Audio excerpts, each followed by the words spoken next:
So yeah, guys, my Jazz HDV146 records in 720. Now, the thing, I did a little research on the Jazz HDV146 and found out that it is indeed a Chinese knockoff and is said to be a lot better than it is. But actually, it really isn't. It is great for just, day-to-day recording. For someone who doesn't really care about quality, like me. I really don't care about the quality. The quality of the video can be 240 for all I care. Now there is a way that I do fix the 240, like I'll right-click, hit properties. This is, whenever I record with the Jazz HDV146, I don't record in HD because that just, to me, it's no better than 240, and it just wastes battery and memory. I can get 7 hours out of an 8 GB SDHC memory card using 240 or 360 by 240 or whatever it is. So, yeah, and that's basically what this is. This file is very small if I open it up with with media player here. As you can see, the picture is very small. Now, whenever I screen capture, I only screen capture in a little box that's well, let's check the coordinates here. Yeah, I only recorded 480 by 360, so yeah, that's one thing.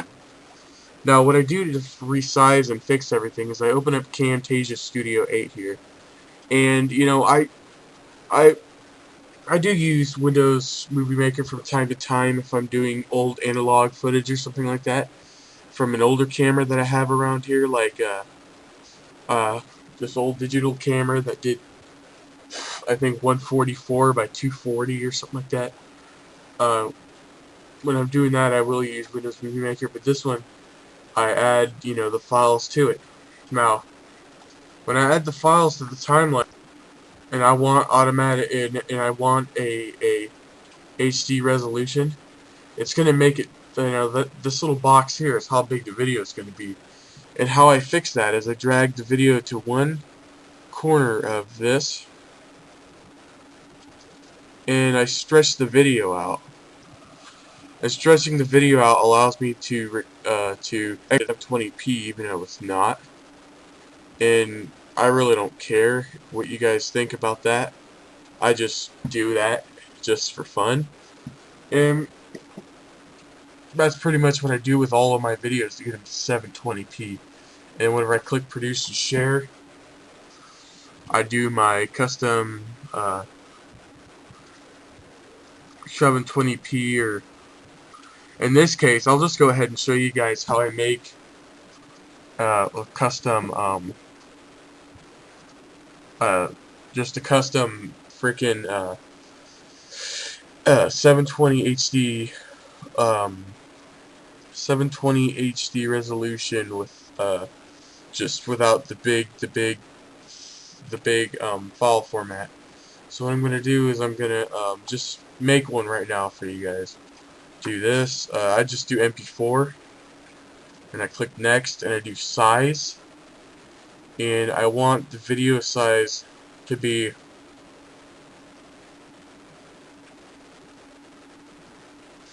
1280 by 720, or sometimes I'll go ahead and do 800 by 600, but it doesn't really matter. So I'll just do 800 by 600, and this one I really don't care about because I don't embed. I just do video. Video settings, I want encoder, or I want the frame rate to be automatic, or 30 frames per second typically is what you want it at. So yeah, audio encoding, you want it, I sometimes do 448, but standard is 128, just leave it the way it is. So yeah, I typically, if I want something good, I just do, I don't know, maybe 30% quality typically.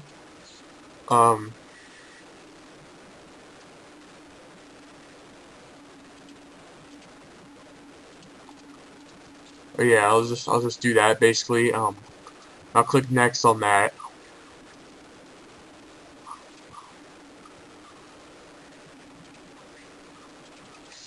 And I don't want an HTML because that just wastes. It just wastes. What do you call it? It just wastes freaking memory. So I'll just do another format here. I'll just do an AVI. AVI is a small file.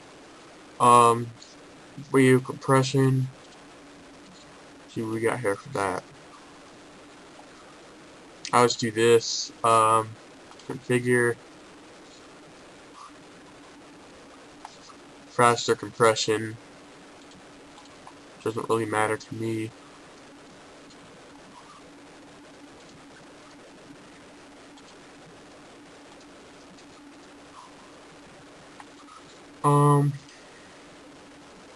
Yeah, so enough with this. Yeah, if I'll just do freaking that, so I just don't so I don't get bothered about the HTML anymore. 800 by 600. Keep aspect ratio. I'm not sure what that'll do. Well, I want the quality about 30% here. Encoding mode, bitrate. Yeah, so I'll do about quality. I'll do about 30% maybe. And I'll click next on that.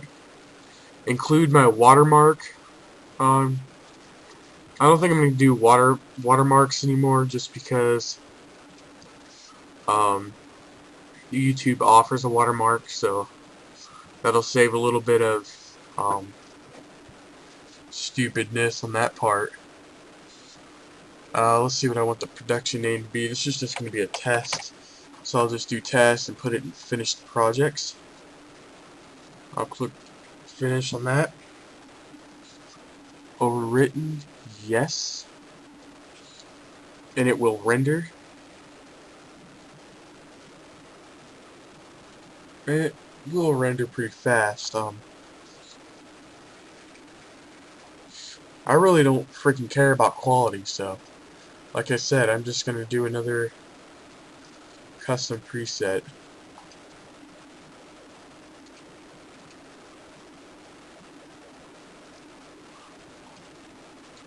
Oh, I'll just do a new one. I'll just do 800 by 600 for 800 x 4 analog or something like that. Yeah. Yeah, MP4 next. Video size 800 by 600. Video settings, I want a small file.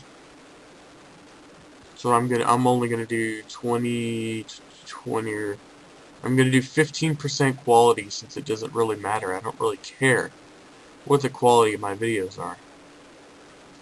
Like I said, if you guys don't want to watch them, I don't care. And my bitrate at 1.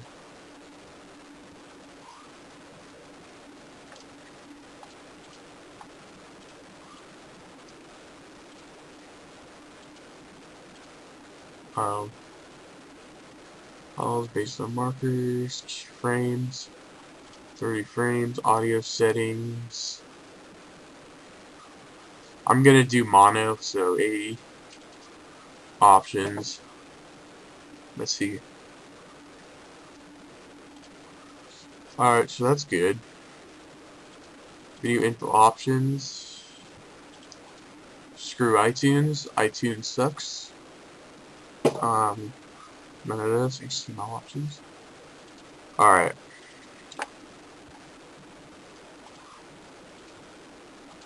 So this is my 800 by 600 for analog. And next, I'm just going to do this test 3. Since there's already a test there.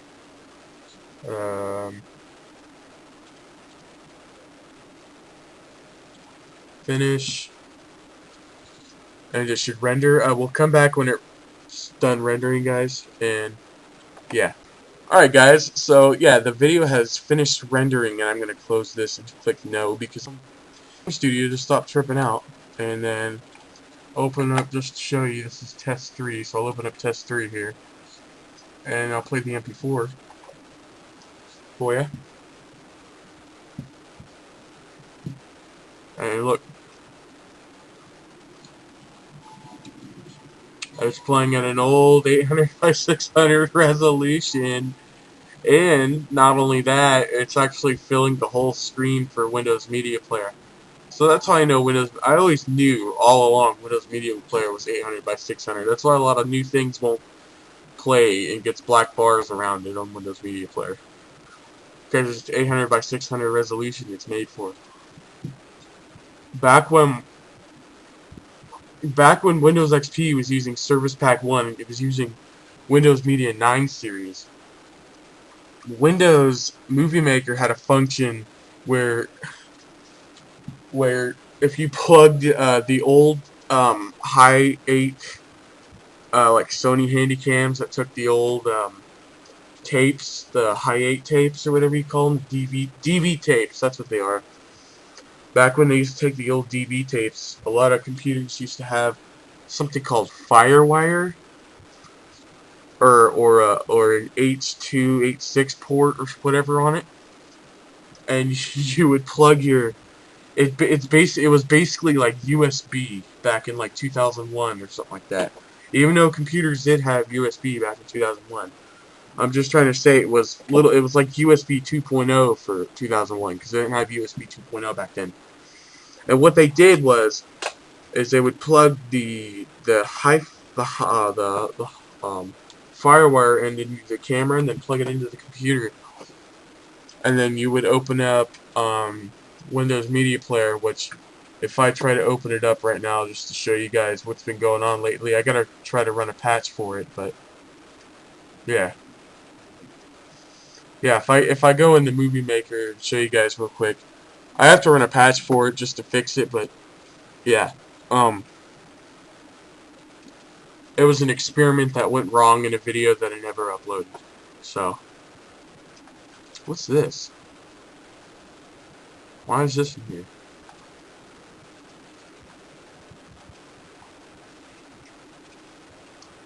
Alright. So yeah, let's go into Program Files and show you Movie Maker. Yeah, so there's a little fix, but Movie Maker 2.1 that came with Windows XP Service Pack 1 whenever Windows Media Player was still in the 9 series. This is 11 series that I've updated here too. This Media Player is 11 series, that's why it looks like this. But back when Media Player was using 9 series, in Windows Movie Maker 2.1 was the thing to make videos with on PC. You know, they probably had Final Cut and everything else. I mean, yeah, for Mac and stuff back then, or they probably had Adobe Premiere or something, but it was just the same as Movie Maker back in the day. They used to have this little button that you would press record from DV tape on there, and you would push that button, and then you press play on the camera, and it would like screen capture off the camera and record it, the little bits that you wanted, or you just record the whole bits into like a WMV file. Once you got the WMV files, they're relatively small. I think 10 minutes of DV tape footage was something like 282 kilobytes, or oh no, 10 minutes of DV footage was, I believe, 1 megabyte or something like that, a little bit smaller maybe, 0.75ths of a, anyway, whatever. It was a relatively small video file, and that's why Windows Movie Maker used to render small files back then very quickly. Now, the reason why Windows Movie Maker is really bad on Windows XP nowadays is because it's not meant for big files from the new cameras. And so that's why I stick to using older cameras and older ways of doing things. like older ways of Windows XP. I like Windows XP a lot. I think it runs very good on the new technology. Look at that. It runs, it runs pretty good. Using 91 CPU right now because I'm screen recording, but that was the downside of Windows XP. And there was, I don't know, it's just this big old talk that I'm having right now. I just pulled it up out of nowhere, basically, because it was just something on my mind that's really bugging the heck out of me. Is people always say that the old technology of video recording or video editing was bad, and to tell you the truth, it was actually the best thing. Because smaller video files equals quicker upload times to YouTube, and just quicker everything, and even though the quality is cut down, who really cares? I mean, honestly, I don't really care about quality whenever I watch a video. As long as I can watch the video, I can watch the video. And that's basically what's been on my mind, guys. I gotta stop this video before I actually do get a video file that's too big. Alright, guys, I'll talk to you later. Oh, and one more thing just to troll you guys. Here is some test footage from this old camera, just to let you guys know. Everything's 800 by 600 resolution. Alright guys, this is the test of just the basic analog video 800 by 600 compression. Oh yeah, this is an old analog camera.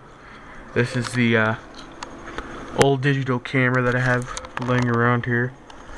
As you can see, the video quality isn't all that good, but it was the highest quality in its day, so that's what makes it pretty cool, guys. So yeah, and you know what, I'm bringing back the old technology. I'm gonna start doing this for a lot of my videos, this camera and the stupid old Jazz.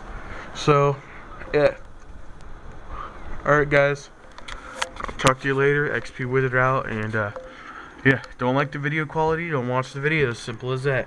Project is rendering right now, and yeah, see you guys later. By the way, I just wanted to point out this camera, this old camera that I'm using.